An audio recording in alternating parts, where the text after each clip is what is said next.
महाभारत के युद्ध में अश्वत्थामा, जो गुरु द्रोणाचार्य और कृपि के पुत्र थे, एक महान योद्धा के रूप में जाने जाते हैं।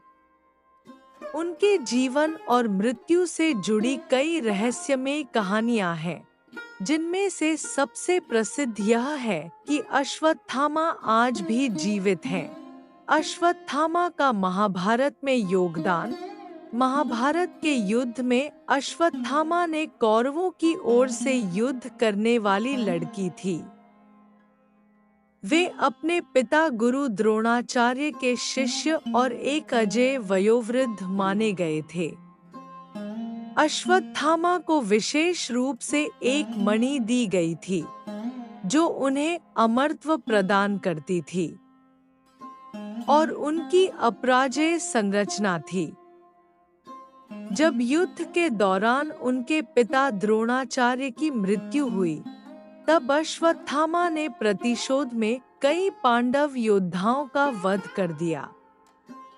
अश्वत्थामा का सबसे साहसी कार्य पांडवों के 5 पुत्रों की हत्या थी। उन्होंने उन्हें पांडव समझकर रात में 16 समय मार डाला था। इस घटना में पांडवों और विशेष रूप से द्रौपदी को गहरी चोट पहुंचाई गई थी। जब अश्वत्थामा को यह ज्ञात हुआ कि उसने लोगों के वध को गलत ठहराया है, तो उसे अत्यधिक दुख हुआ, परंतु उसका क्रोध कम नहीं हुआ।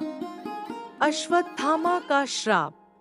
अश्वत्थामा ने अपने क्रोध में ब्रह्मास्त्र का प्रयोग किया था, जिसे श्री कृष्ण ने ठीक किया था और उसका मणि छीन लिया था। इसके बाद श्री कृष्ण ने अश्वत्थामा को श्राप दिया कि वह हजारों साल तक पृथ्वी पर भटकता रहा, बिना किसी दोस्त के, और उसे अपने शरीर का दर्द हमेशा सहना पड़ा।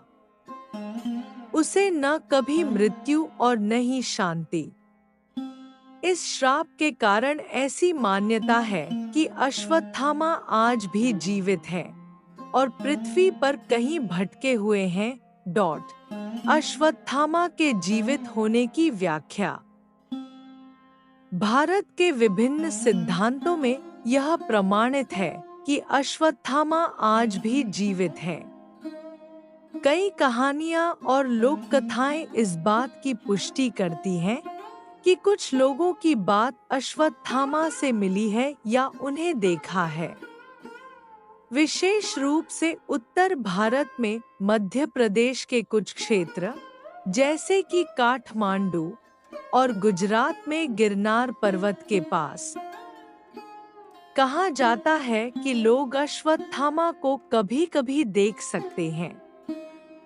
ये कहानियां बताती हैं कि अश्वत्थामा के चेहरे पर एक बड़ा घाव है जो कभी ठीक नहीं होता और वे हमेशा भटकते रहते हैं।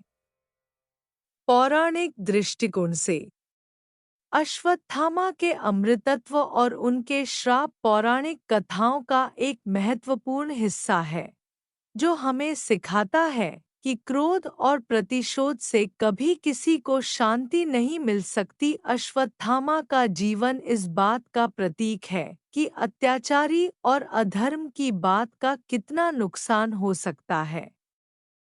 अश्वत्थामा के जीवित होने की कहानियां सदियों से चली आ रही हैं, और ये सत्य हो या काल्पनिक, वे भारतीय पौराणिक कथाओं में रहस्य और रोमांच बनाए रखते हैं।